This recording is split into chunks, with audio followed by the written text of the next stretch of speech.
ஆசிரியரின் வல்லமையான அனுபவத்தை தொடர்ந்து கேட்போம். பல சூறாவளிகள் என் வாழ்விலே வந்து மோதினாலும் அது விலகிச் சென்றுவிடும். அன்றிலிருந்து கடவுளுக்கு எல்லாவற்றுக்கும் நன்றி செலுத்த ஆரம்பித்தேன்.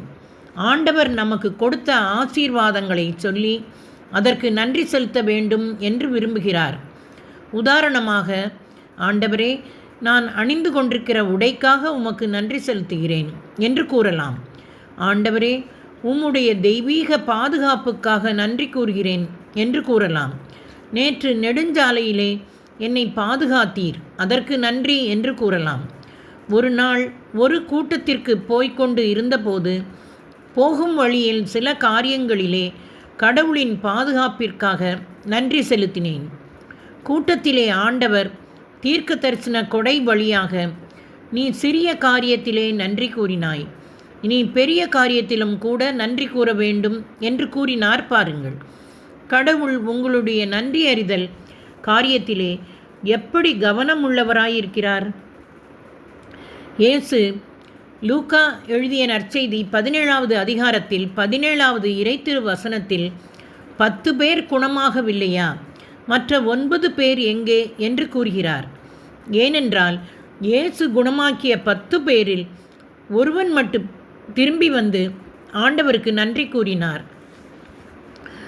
ஆண்டவரிடமிருந்து நாம் பெற்றுக்கொண்ட குணம், விடுதலை, ஆசீர்வாதம் போன்ற காரியங்களை தக்க வைத்து கொள்வதற்கும் அவருடைய பிரசன்னத்தால் எப்பொழுதும் நிரம்பி இருப்பதற்குமே கூட நன்றி கூறுதலே திறவுகோலாகும்.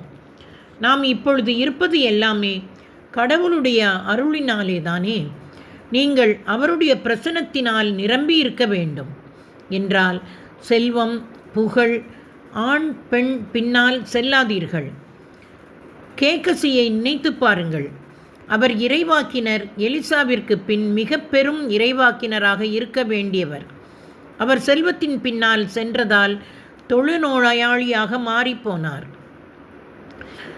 2 அரசர் 5ஆம் அதிகாரத்தில் வசனங்கள் 15 27 வரை. உசியா அரசரை நினைத்து பாருங்கள். அவர் வல்லமை மிகுந்தவராக மாறிய போது அவர் ஆணவம் கொண்டார். அவர் ஆண்டவரின் இல்லத்தில் நுழைந்து குருக்களுக்கு உரிய தூபம் காட்டும் பணியை தானே செய்ய தூபபீடத்தின் மேல் நுழைந்தார். அரசன் உசியா புகழின் பின்னால் சென்றதால் இறக்கும் வரை ஒரு தொழுநோயாளியாகவே இருந்தார். சிம்சோனை நினைத்து பாருங்கள். அவர் கடவுளுடைய பலத்தினால் பெரிய காரியங்களை செய்வதற்கு வலிமைப்படுத்தப்பட்டிருந்தார். அவர் பெண்கள் பின்னால் சென்றதால் அவர் கண்கள் தோண்டப்பட்டது. வெண்கல சங்கிலியால் கட்டப்பட்டார். சிறையில் அரைக்கும் வேலைக்கு உட்படுத்தப்பட்டார். தொடர்வோமா நண்பர்களே?